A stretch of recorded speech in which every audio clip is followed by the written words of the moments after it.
Har Har Mahadev. Good morning সকলকে। সকালের অনেক অনেক শুভেচ্ছা। আর আজকে হচ্ছে সোমবার, সপ্তাহের প্রথম দিন। আর দুদিন পরেই নিউ ইয়ার, সোম মঙ্গল বুধ। এখনো কিন্তু ঠান্ডা আছে, আমি সেটাই ফিল করার চেষ্টা করছি। সকলকে গুড মর্নিং, রাধে রাধে।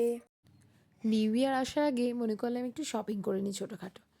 আসলে ঠান্ডা ঠান্ডা করে না কোথাও আর বেরোনো হচ্ছে না, তাই একটু বরের সময় করে ছুটি পেয়েছে, তাই চলে গেছে একটু ছোটোখাটো শপিং করতে। তাই কিট্টুর জন্য একটা সোয়েট শার্ট নিলাম। এর আগে একটা ওর বাবা এনেছে, কিন্তু ছেলের জন্য কিছু না নিলে আমার মন খুঁতখুত করে। নিজে নেব, ছেলের জন্য নেব না, সেটা কি আর হয় নাকি? তাই ওর জন্য একটা নিয়ে নিলাম। বর একটু শপিং করতে গেছিলাম। শপিং মানে এই শীতের দিনে কি যাব, কোথায় যাব কি না, তারপর ভাবলাম টুকটাক একটু যাই, একটু শপিং টপিং না করলে মনটাও ভালো থাকে না। তো সেই জন্য প্রথমেই দেখায় একটা হুডি। মানে এটাও তো এর সঙ্গে সঙ্গে এসে পড়তে লেগেছে, এটা আমার নয়, এটা আমার বরের একটা হুডি। এইটা হয়েছে আমার একটা টপ। আর এটা বরেরই, অফিস টফিস যাওয়ার জন্য একটা শার্ট নিল, এক্সট্রা রেখে দিল। আর এটা হচ্ছে সোয়েট শার্ট। কালারটা ভীষণই মিষ্টি কালার, আমার ভীষণ পছন্দ হয়েছে। মানে লেডিসে যদি এই ধরনের একটা কালার থাকতো আমি অবশ্যই নিতাম। তো এটা বর নিয়েছে তিনটে জিনিস।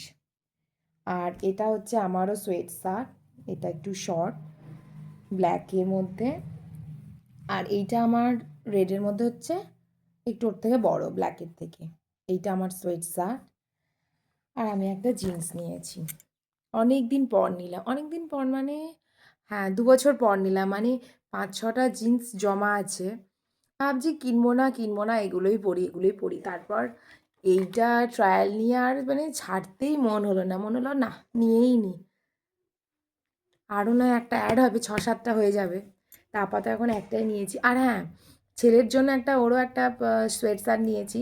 সেটা ছেলের মানে ইয়েতে আছে, ওয়ার্ড্রপে আছে। আর হ্যান্ড টাওয়াল নিয়েছি, এগুলো 3টে ছিল 99 টাকা। তো এখনও 2টো আছে, দুটো ইউজ করতে চলে গেছি। তো এই হচ্ছে আজকের আমার শপিং।